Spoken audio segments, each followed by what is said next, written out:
Vous pardonnerez à mon grand âge d'être nostalgique et de me revoir passant rue des Écoles alors que je fréquentais le PCB, le PCB qui était la première année de médecine de l'époque, et que je passais devant la rue de Poissy, devant ce bâtiment qui n'était beau et aussi magnifique que potentiellement.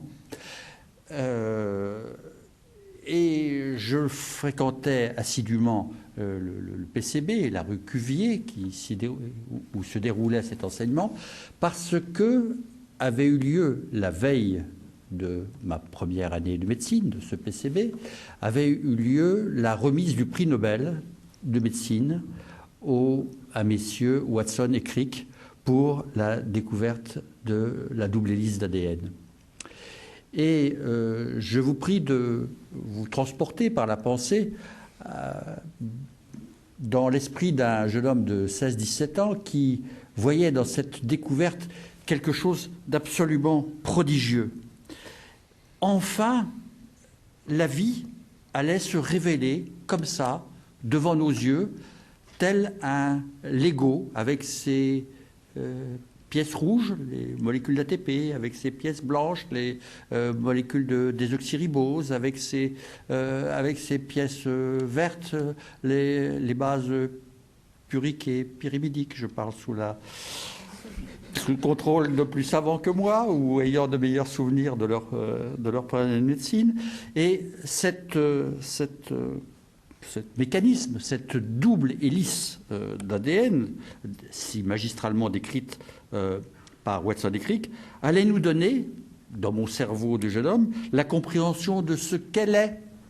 Allait nous donner de la vie la compréhension de ce qu'elle est, et non seulement de sa pérennisation ou de sa transmission, mais allait nous la mettre à portée même de microscope électronique. Et plus tard, le décryptage du génome humain, qui s'inscrivait dans la même ligne, allait forcément tout, ou presque tout, expliquer. On a vu hier, aux explications de M. Michel Morange, qu'on allait légèrement en déchanter. Mais ce que je percevais alors, et avec moi toute cette génération de jeunes qui s'éveillaient à la vie de la science, ce que je percevais, c'est que cette heureuse, parce que je le percevais comme heureuse, cette heureuse réduction de la vie au biologique, en supprimant le bios de sa douteuse gangue affective, morale, religieuse, métaphysique, et en ne rendant la biologie que logique, allait en fait, et en droit, promettre des progrès éminemment profitables.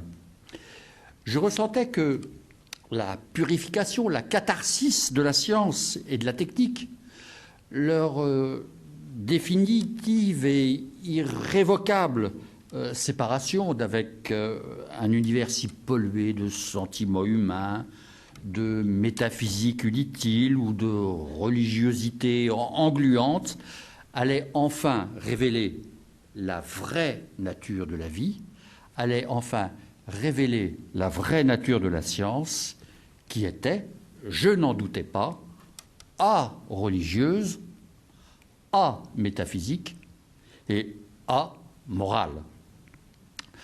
Ainsi donc, il s'avérait que, depuis cette époque, et j'ai vécu un certain nombre d'années dans cette illusion, il s'avérait que, depuis cette époque, les sciences de la vie, et singulièrement la science biomédicale qui nous occupe aujourd'hui et qui m'occupait éminemment à cette époque, était une sorte de force qui va, comme disait Hernani, sans but ni armature, et qu'une recherche désintéressée dans ses buts et pure dans ses moyens, parce qu'on voulait être pur, bien sûr, conduirait le monde à un développement qui permettrait, malgré quelques inévitables ratés, cela s'entend, une vie meilleure. Cette force qui va semblait sui generis et quasi causa sui, cause d'elle-même.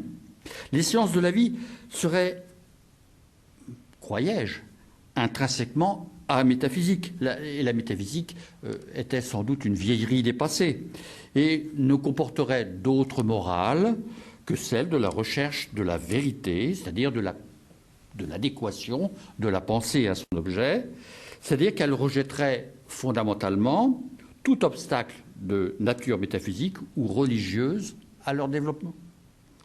Elle serait ainsi, les sciences de la vie, un des modèles du développement futur de l'humanité.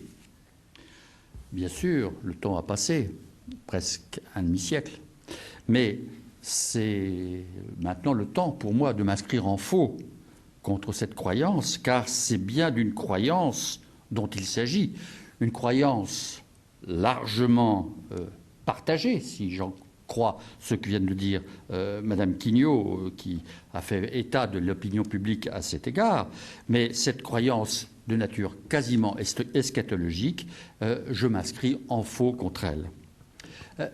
La science moderne serait dépourvue de métaphysique ? Certainement pas de cette métaphysique qui repose, curieusement, sur deux credos.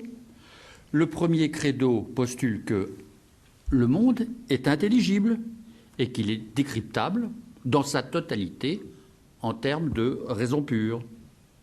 Le second credo est que le progrès, j'en ai plein la bouche de prononcer ce mot-là, le progrès est possible.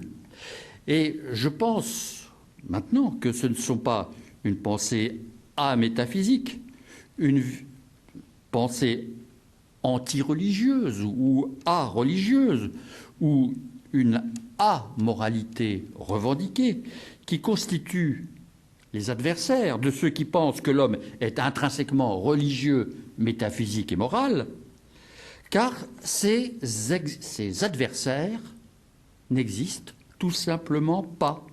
Les métaphysiciens, les religieux, les moralistes devraient, à mon avis, bien plutôt s'intéresser et bien sûr s'affronter à ceux qui, ayant dans la raison une foi aveugle, ayant fait du progrès une religion, ayant dans la morale une vue conforme à leur seule conception du bien, inventent une métaphysique implicite, une religion dégradée et, au nom de la liberté, une morale à leur convenance.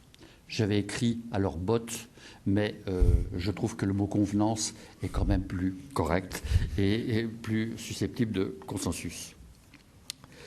Si l'on examine le premier postulat, le monde est intelligible, on s'aperçoit qu'il a la prétention d'être d'essence rationnelle. Il serait possible de comprendre, prendre avec soi, et de mieux en mieux le monde. La doxa scientifique est à cet égard hyper cartésienne, quoi qu'elle en dise. Une métaphysique guide nos premiers pas dans la connaissance du monde. Et cette métaphysique n'est pas revendiquée comme telle, parce que la science ou les scientifiques se définissent plutôt comme des aristotéliciens. C'est-à-dire, regardons le monde, décrivons-le, essayons d'en rendre compte en ayant de ce monde une vue phénoménologique, et ensuite élaborons, si nous avons le temps, mais c'est facultatif, une vraie métaphysique. Donc, il semble que cette métaphysique implicite de nature cartésienne, c'est la construction que fait Descartes dans la voie de la connaissance, cette métaphysique des mœurs a d'ailleurs trouvé son fondement. Et la compassion, instituée, comme l'a rappelé le père de Malherbe hier, est une justification universelle. Sans préjugés religieux, la science contemporaine, ainsi que pouvais-je le croire et ainsi que le croient nombre de nos contemporains. Ceux qui l'affirment ou ceux qui s'en sont débarrassés ne manquent jamais de rappeler leur foi dans les progrès possibles grâce à la science. D'ailleurs, nous avons entendu hier, toujours de la bouche du père de Malherbe, combien le langage des défenseurs les plus zélés de la technoscience empruntait le vocabulaire religieux. Cette confiance dans le progrès est une confiance. Confiance, tiens,